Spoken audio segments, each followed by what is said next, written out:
Were they going crazy for me? Were they? All right. Anyways, thank you, everyone, and good evening. Welcome aboard. Once again, episode number 3 of Planet Valenti Television, PVTV, coming your way live from the outskirts of beautiful downtown Pittsfield. Right now, each Thursday night, beginning at 7 o'clock, we go for the hour, and we will welcome you to join us on the phones if you wish, and we presume that they will be showing the phone number periodically on the screen. Yeah. Oh, yeah, well, they will. Yeah, I know. It is kind of a laugh. 445-4234. Coming into the studio tonight, I had one of those great moments, actually.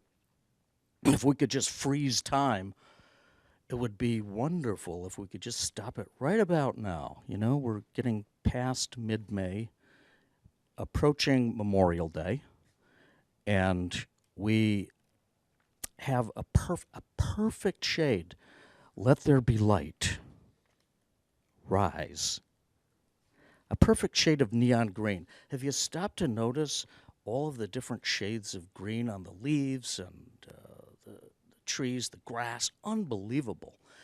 And if we could just freeze it there, I'd be a happy camper, I'll tell you. Even today, it was odd. It was kind of rainy and cloudy and all that. Didn't think we'd see the sun. Driving in to Pittsfield to the studio, the sun actually did come out, and there was this beautiful rainbow going over the mountains, and, we could just freeze that. We would be all set to go. But this is the Berkshires. Yesterday it was, 75 and sunny.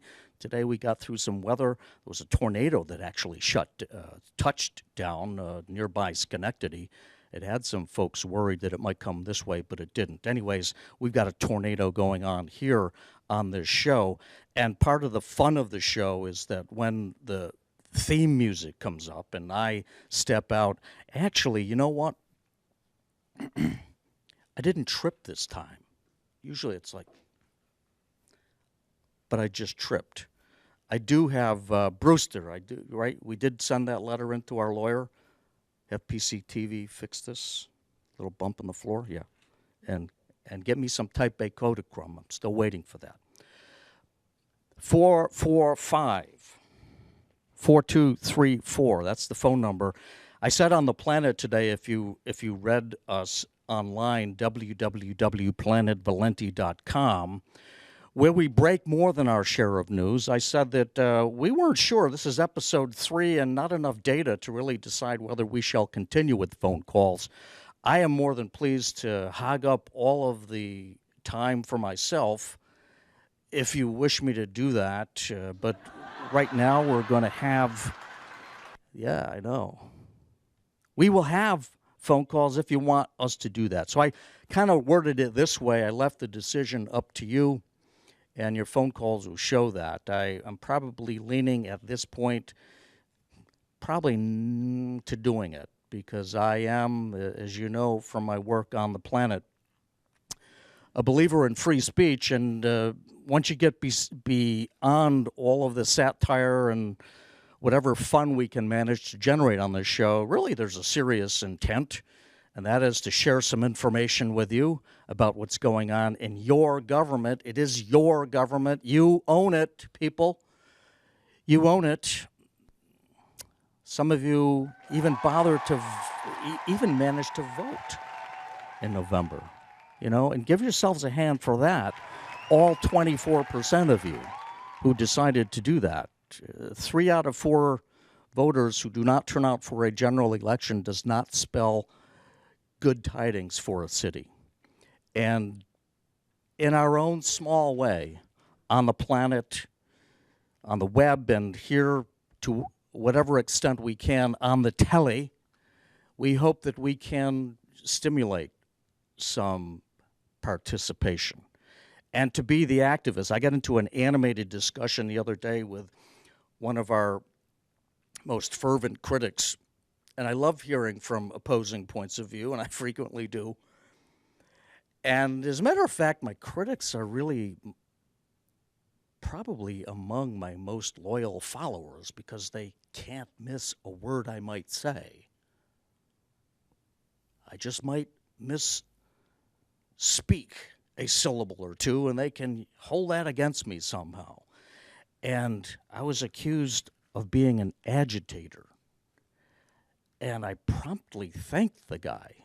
I loved that description because that's what I want to be. I want to stir it up. You're stirring it up. It's meant to be that way, folks. Democracy, that is. It's meant to have agitation. It's meant to be messy. We do not believe in divine right of kings and absolute dictatorship. We got away with all of that once the founders decided that we were going to go a different way and set up a republic. And you can never believe once, I guess, a body of government and a set of characters really gets entrenched, you can't really believe what they say. I was listening on the news today that Thailand now is under martial law. They've had another coup there, C-O-U-P, coup. This was 2 days after the military leader, General Lee Duc-to, or Lou Duc-to, Lou the Toe Groza, I think it was, decided that in order to calm the people, 2 days ago, he assured everyone that there would be no coup. The military had toppled just about everything else, but he did not call it a coup and said this is not a coup. Today, he admitted it was a coup. We don't have coups here in America. We have elections. And once you depress the turnout as much as it's been depressed here in this area, you don't really have elections anymore. You have hereditary government, and basically Pittsfield has been bouncing back and forth between two of the privileged political families, the political machines, the basically roughly called the Del Gallo machine and the Wachowski machine. Dan Bianchi is a member of the Wachowski machine. Jim Roberto was a loyal member of the Del Gallo machine. All Democrats, by the way, because that's how Pittsfield likes it, and that's how the rest of the state likes it. One-party rule. I think the legislature is like 85% Democrat, 15% Republican. I might be off a little bit on those figures, but basically we have hegemony, one-party rule. And here in the city, it's turned out that way. And if you're not one of the privileged, basically you're left on the outside. Well, we aim to knock on the door and, if need be, kick it down so that there is more participation and people feel that by participating they will not be marginalized. They will not be minimized. They will not be penalized. It was our mayor himself caught in an interesting and candid moment off camera. This was at a recent school committee meeting a few weeks ago on a Wednesday night when they were presenting the budget. Hang on to your wallets, friends. They are just introducing the budget again here in Pittsfield, and we're going to go over some numbers on that because I think one of the things I want to share with you is to give you the ammunition as to how much the cost of city government has gone up just in these last 3 years since Bianchi has been mayor. An outrageous amount, an egregious amount. Look those up in the dictionary.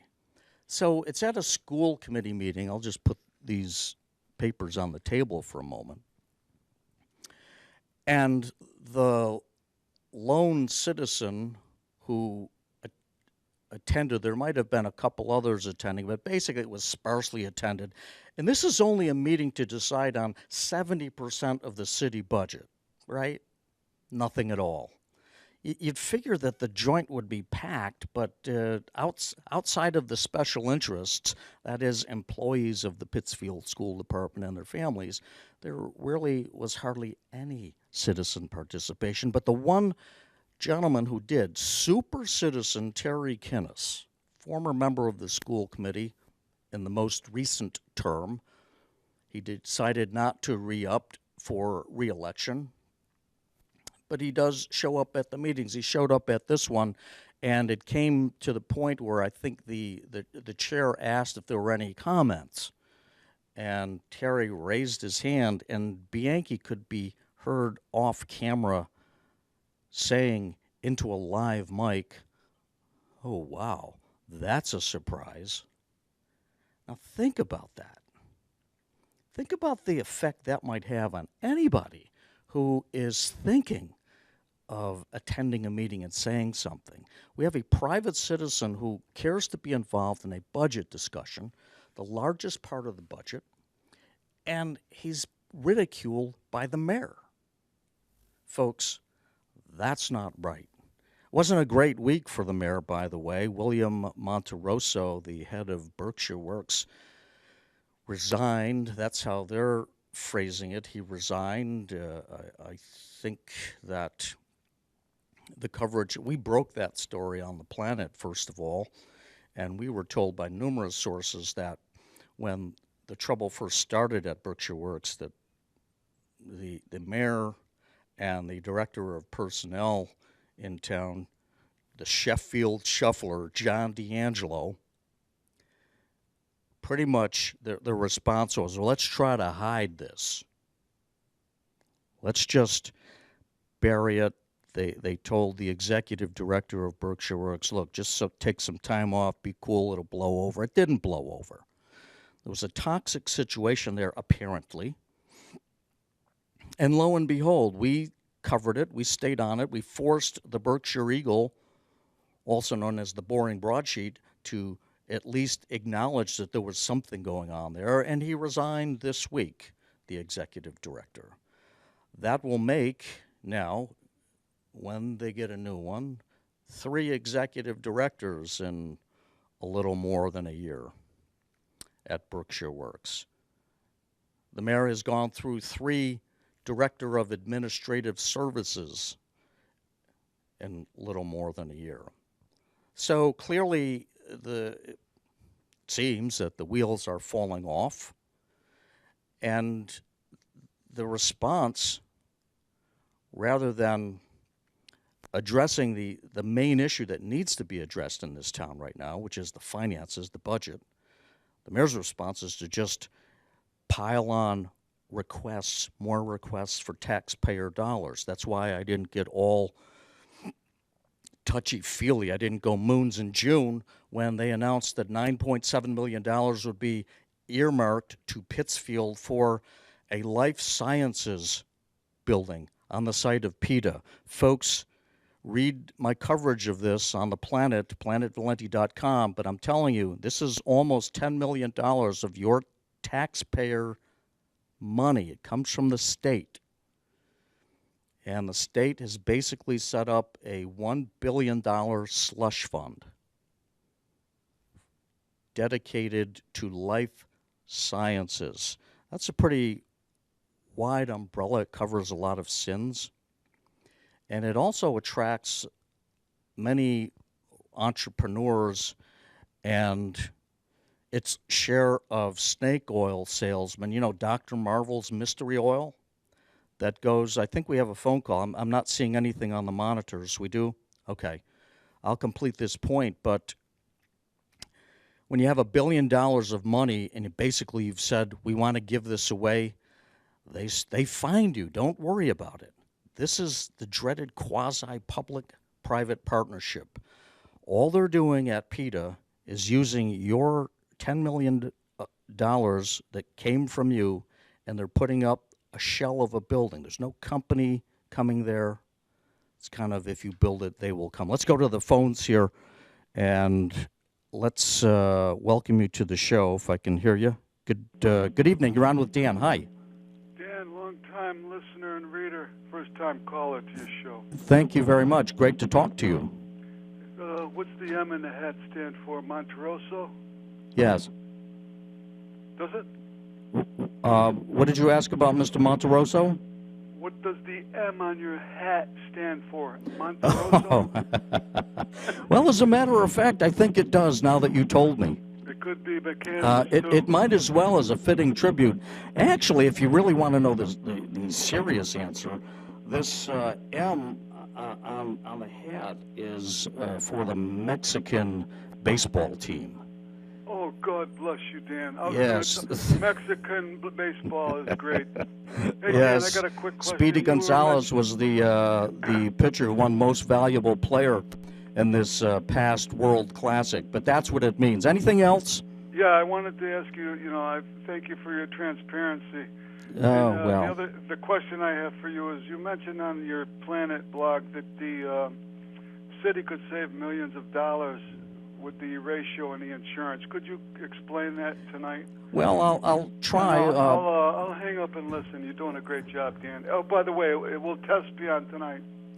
Okay, thank you. We'll test beyond tonight. All right, fair enough. City could save millions of dollars through the health insurance split. It's a great point. Yes, it could. Health insurance, as a matter of fact, just follow me here. We do have some figures on this. And again, these are the city's own figures. As a matter of fact, this presentation was from Mayor Bianchi himself. And folks have been asking us about the empty suit and whether or not it/he, is it an it? Is it a he? I don't know. Will be joining us. I'm not sure. It's been the most popular segment of the show, and I'm not sure that the empty suit will be here. I certainly hope so. But anyways, getting back to health insurance costs, we see this chart says, and you don't need to zoom in close, but it says FY 2015 projected increases over FY 2014. And pension costs for the city, for example, are going up 10%, double digits. Our caller mentioned health insurance. Health and other insurances for this budget, folks, are going up 11% over FY14. Now, I don't know exactly what 11% over the FY14 budget is. It's probably at least, this is a guess, maybe $2.5 million.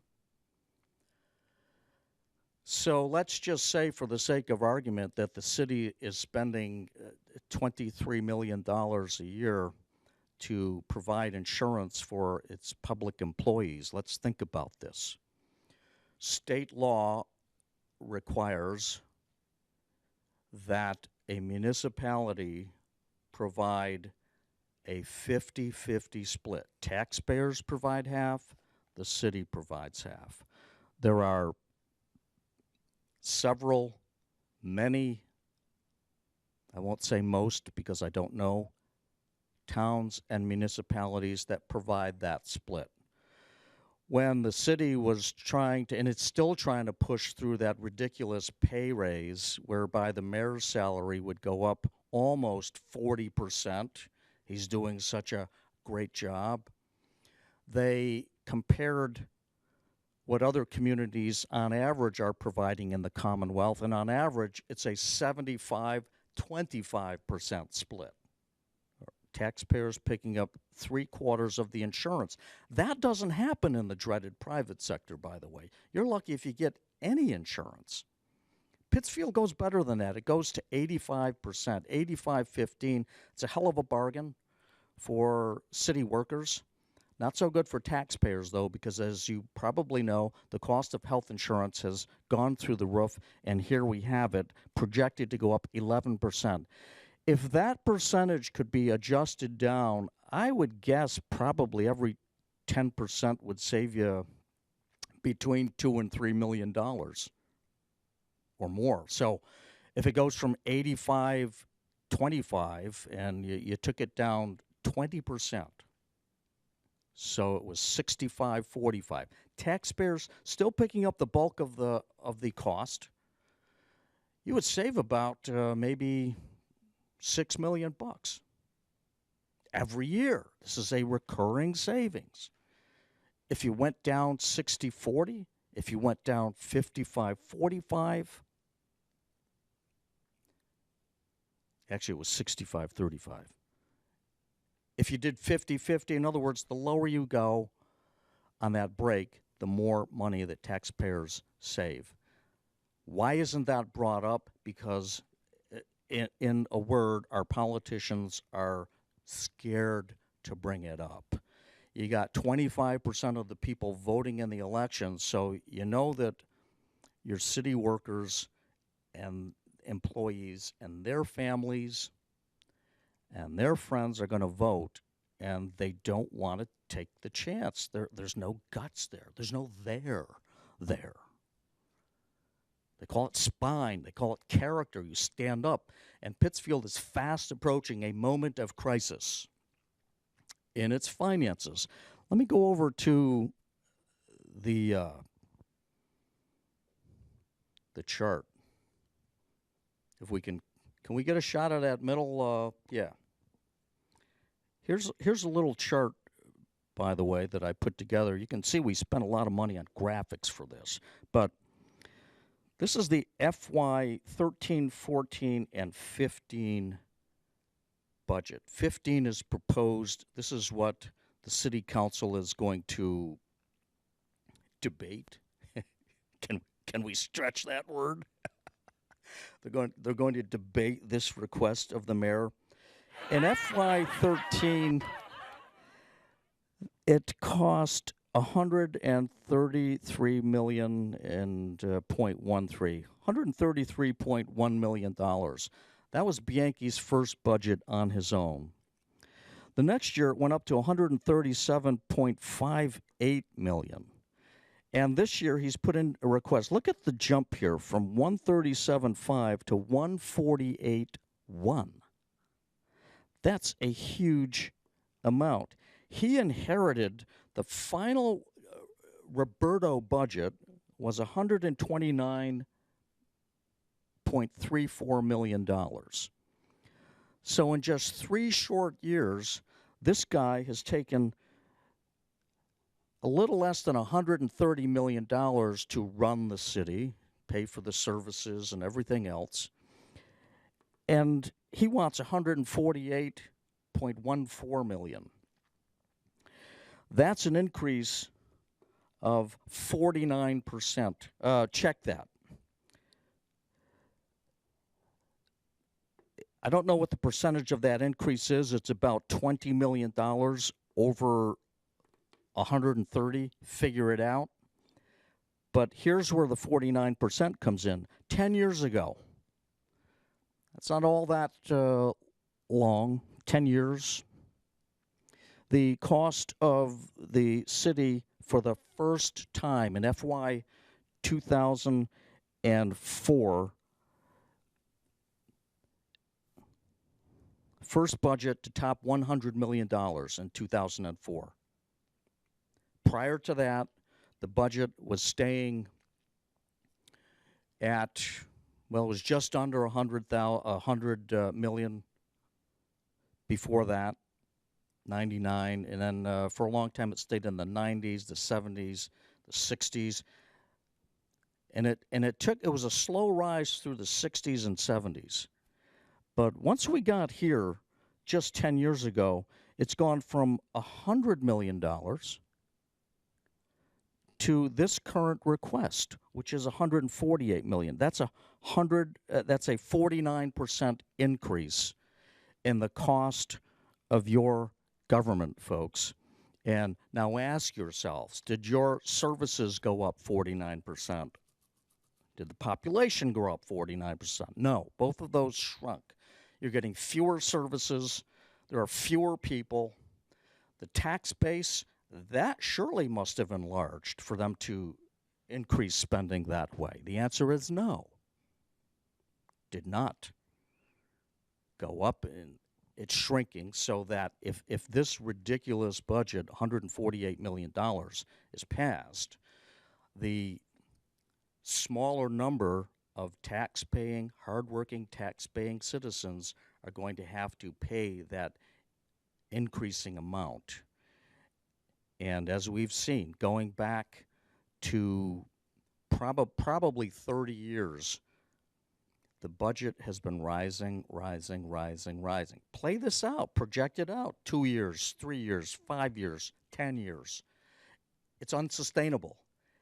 It's like the North Korean economy. In the long run, this will not hold up. And to budget this way, this kind of insane going from in 10 years from 99 million to 129 to 133, 137 to 148, you cannot sustain that, folks. And Detroit City, that's our fate if this is not changed. Now, you have that information. What are you going to do with it? You're going to let your counselors know that you will not support a vote for that type of increase? I just showed you how millions of dollars could be saved each year if there was political will. I'll give you another place. We said in this chart, again, these are Mayor Bianchi's, and I don't know if Mayor Bianchi is going to join us tonight as the empty suit. I'm hoping he will, but let me just say this, that the pension costs for you, the taxpayer now, your government, you're the boss. I wish you could see this, and I wish you would start acting upon it. That's going to rise 11%. There is already an unfunded pension and post-employment benefits liability to taxpayers. It's probably at this point, in 2011, it was $334 million, a third of $1 billion. Billion. It's probably over $400 million for the city of Pittsfield, its taxpayers. That's what they're going to have to pay to fund all of these benefits. Cannot happen. Solution? Home rule petition to Boston for pension reform. Other towns and municipalities, the governor of, Wisconsin, did that and successfully did it. It's not popular with the municipal unions and the public employees, but it does work. And that's how you budget at home. See, government budgets differently. When you're putting your budget plans together, folks, the first thing you do is you try to calculate your income. You know, you're working, your wife's working, you got so much coming in. And based on what you have coming in, that's where you set up a spending budget, where you say, okay, we took a hit this year. We're not going to be able to go on vacation to Florida. We're going to have to stay in the Northeast. We're going to have to drive. We're going to have to cut back. And folks, ordinary folks, have been having to cut back, based on income. Government budgets in the opposite way. It first decides how much it wants to spend. And so it comes up with the wish list. Isn't this beautiful? It's a lovely thing. It's a lovely thing. Government decides it's going to give money to that cause and that group and fund this and do that. Not for potholes, of course. We know that. And then it says, wait, we got the suckers, the taxpayers. It doesn't matter how much we spend. We'll just raise their taxes. And this is what they have been pulling for 30 years. Pretty much you can trace it back once GE started to pull out. That's when it became undone. So we're trying to arm you. We're trying to get you restive and restless. And there'll be more on that coming up in future shows and on future editions of PlanetValenti.com to try to engage citizens in taking back their government. Now, I don't know, do you think he would possibly come up, the empty suit? I don't know. Usually last time he ascended into the heavens and we heard the choir music, but I guess that's not going to happen this time.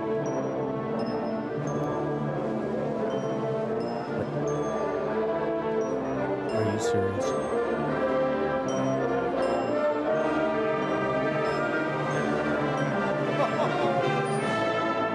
He's here! He's here! Yes! Bring him in! Yes!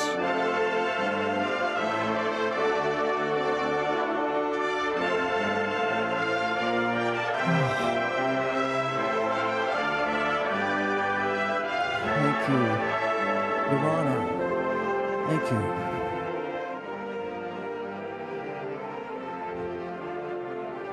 This is amazing. He is here with us again. The empty suit. I didn't think you'd come back. Let's hear it for him.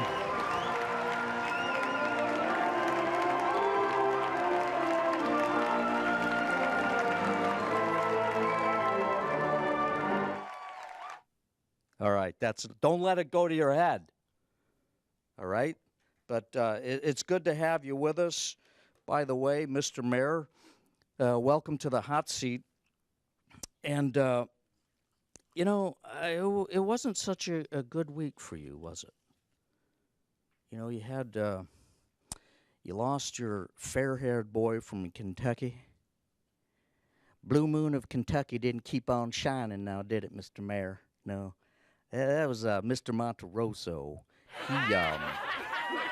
He just decided that he'd resign for some reason. You said it was a personnel matter. And you know what? Bull. That's a bunch of bull. Why, and I'll ask you this question, why is it that taxpayers are required to pay the $94,000 for that position and do all the living and dying and slaving to provide that money, but when something goes wrong, it's a personnel matter and you can't let them know, the ones who are funding this? Why is that?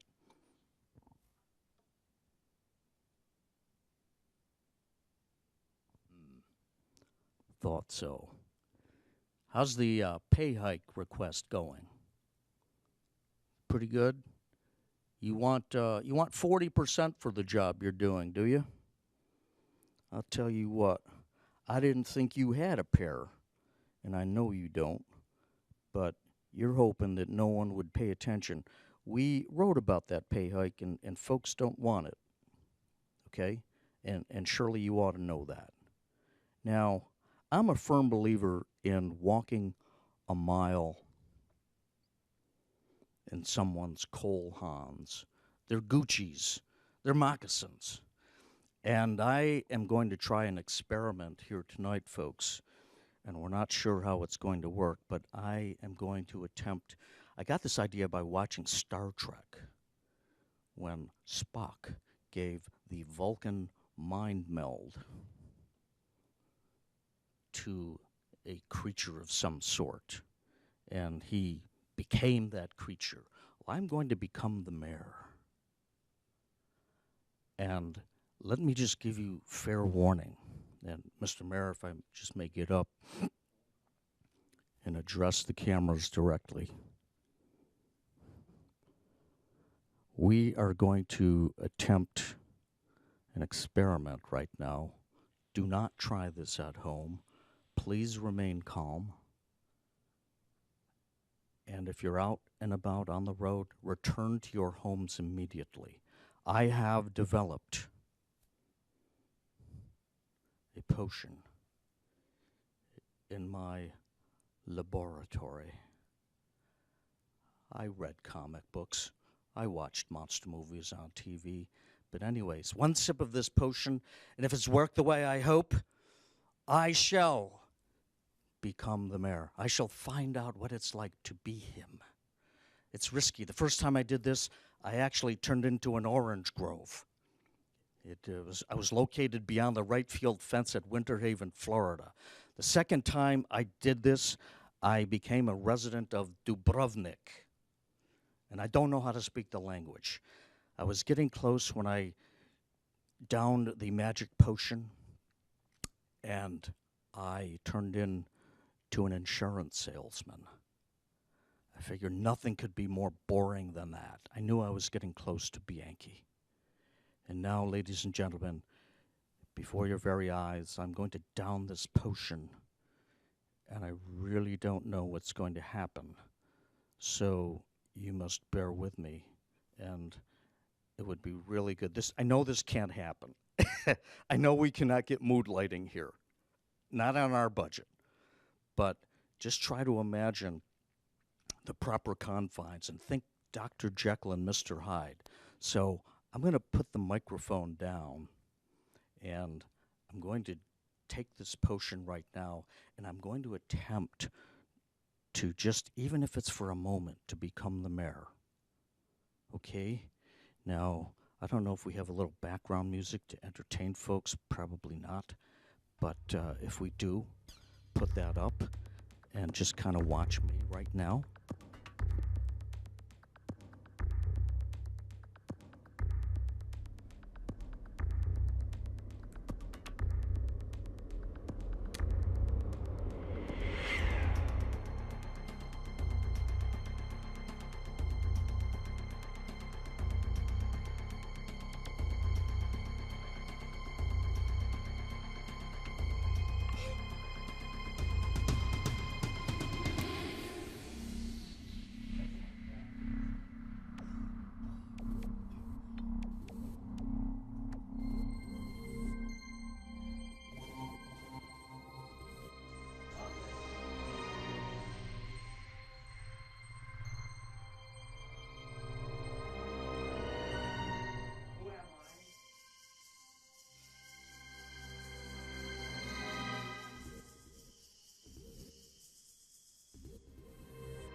Ah! Yo! This is Nobel Prize juice, ladies and gentlemen. With this, dare I say, I can rule the city. Yes. Mr. Mayor, I am become you. I am become. If I can get these buttons done. Bra straps are a lot easier, I'll tell you right now. But anyways, let me see here. Oh, I must have this shirt. I have to become you. I'm still part of me, but I must become you. Let me see. I have to try on the shirt.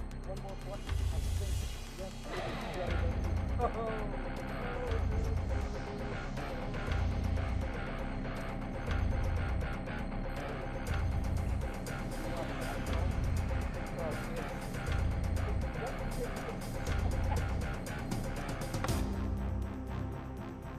put your pants on and make that dangerous smiles.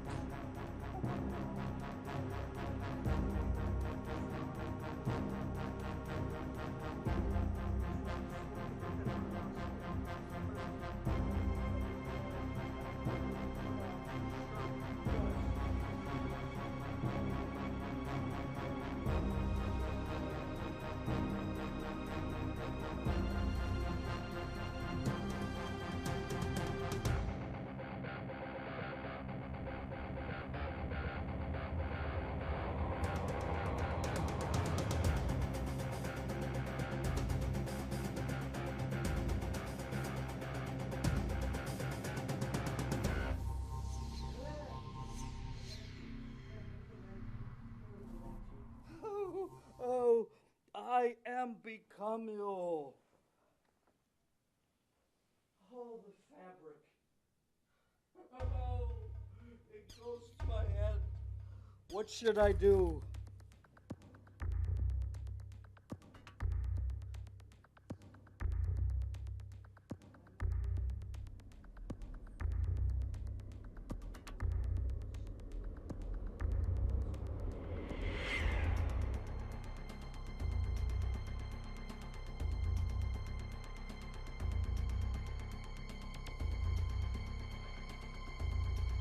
They need ribbon cutting. I don't care if the economy is shrinking. I'm padding my pension. I think I am. Why did I run for office?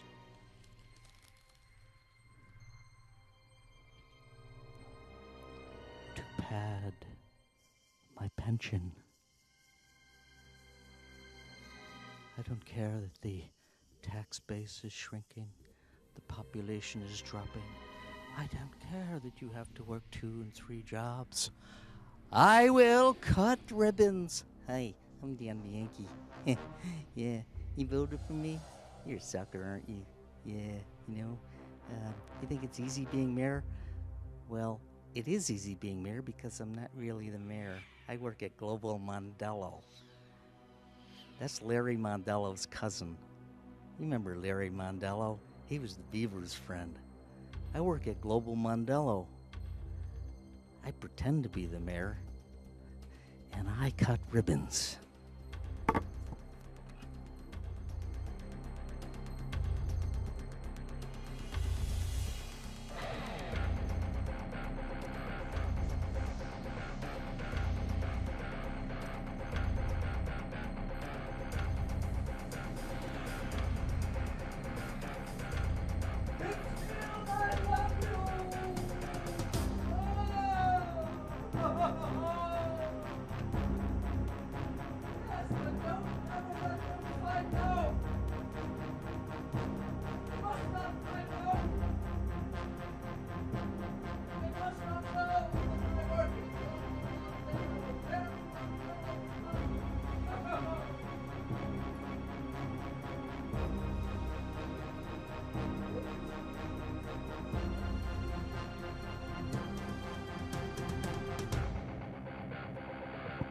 I'll say it this time into this talking stick. I am the mayor. I will raise your taxes. You will love it. You will love it. I ran on transparency. This is my transparency. As black as night and as dark as coal. I do not care about you. I am padding my pension.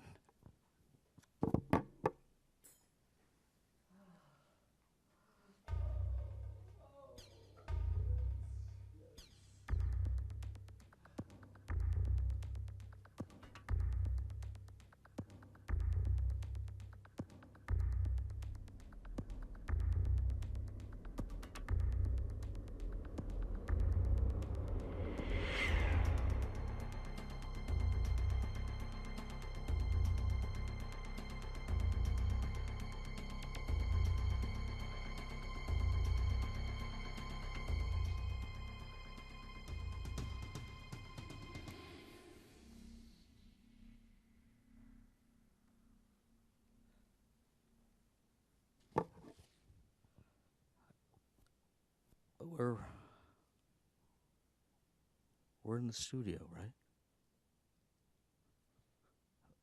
Yeah, yes. What am I doing? How come I'm wearing these clothes? I don't like this. Yeah. Oh. I feel like Richard Nixon right now. Memoirs. $19.95. I was born in a house my father built. Wait, I'm not Richard Nixon. And did I down this, Zach? I did. It must have worked. Must have worked, ladies and gentlemen. Excuse the mess, but I have now walked the proverbial mile in the mayor's Gucci's. I know what it's like to be him. You want your pay raise?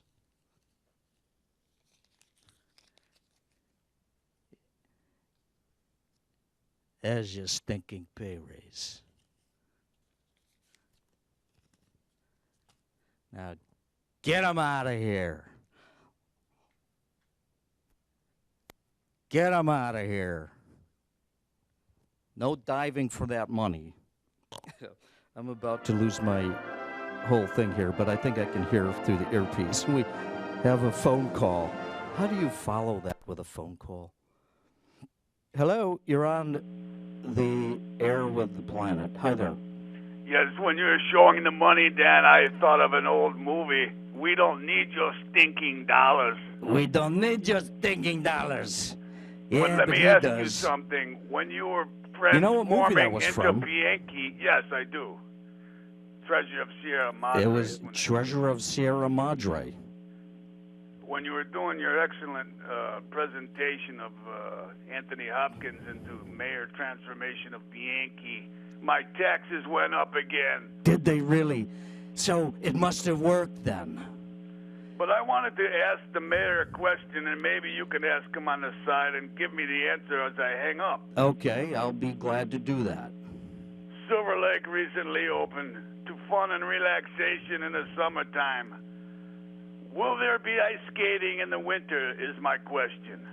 All right, we shall. And where does the mayor sharpen his scissors? Thank you, Dan. Thank you very much. And we shall put that question to the empty suit. There has been no skating at the Common. I think Bianchi forgot the recipe for freezing water. It's kind of a complicated one, you know. It's probably why he forgot to. If you go to his house and have cocktails, not that I've ever done that, but there's no ice cubes. That's why he likes his scotch just straight. He forgot the recipe, lost the recipe how to make ice cubes. And we will. Well, we got a few minutes left here. We'll take some phone calls, but if we have time, I can go back to the mail here. I've been wanting to do this for a couple of shows and just read some things that came in. Usually the day after a show, I will get the cards and letters start coming in. And if you want to contact me, go to www.planetvalenti.com, and there's a way to do that there. You can also send an email to danvalenti@verizon.net and ask a question. If you want to see us deal with a topic, we shall be glad to do so. This one came in, and again, we had a lot of we got a lot of fans for the show, or at least we seem to have folks who enjoy what we're doing. We do have our critics, and I won't go through all of the thank you, Dan, love the shows, but I'll start off with this one. Planet, you take no ads on your site.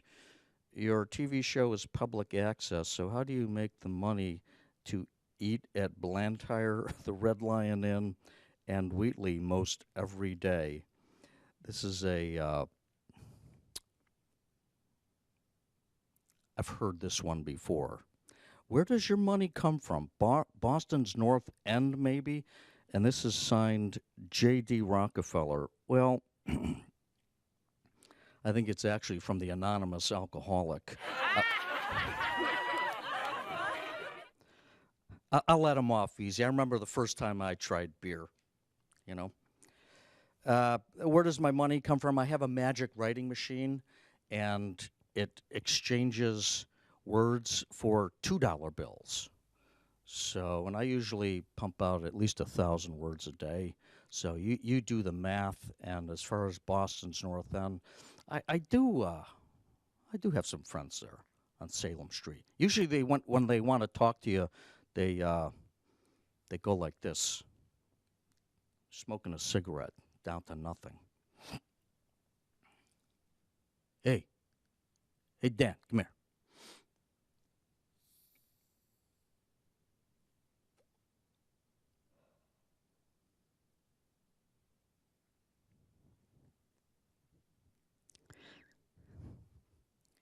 Let me tell you something. It usually starts that way. Okay. But no, why would someone want to know that? I just pick pretty Polly from the trees out back on the lower 40. Isn't that how you get your money? You let me worry about my finances. Let's see. Planet, are you always... And again, I wanted to pick a couple of the critics here just to show I'm not loading the dice.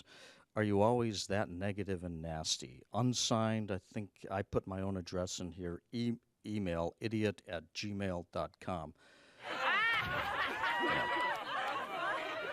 Of course, that's the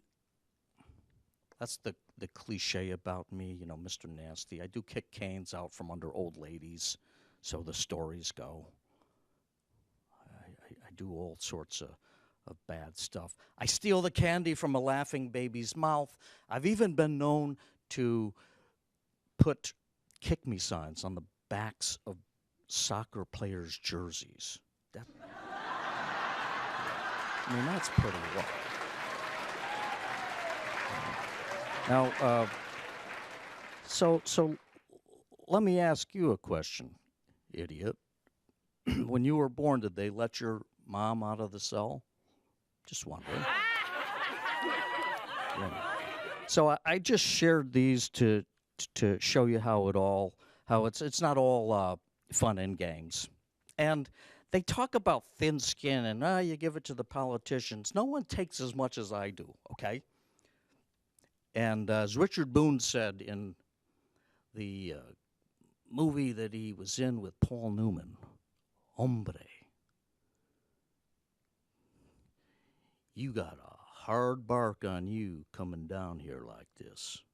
And you got to have a hard bark. If you're on the public stage offering opinions, this is time for one more maybe. DV, keep up the great work. Your writing has made a huge difference. I have a family member who works at Berkshire Works.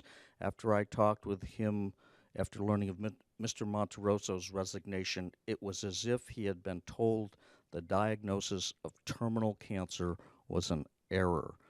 The stark terror at Berkshire Works has been removed, and it's not too dramatic to say that it has made a major difference in the lives of the employees there, the workers at BW Berkshire Works. So thank you once again. It was your coverage of the story that they wanted to remain hidden that made all the difference. Name withheld by request. And it's good to get that type of a response. And we're going to continue getting a response to the show, I hope, as we move along. Episode 3, pretty much in the can. We're going to sign out for now. I'm fully myself after that experiment that I think was, depending on your point of view, successful or unsuccessful. I think it worked. But we thank you for joining us. We'll invite you again to join us next week at this time. And I think on behalf of PlanetValenti.com, this is Planet Valenti Television, PVTV signing off. So long, everybody.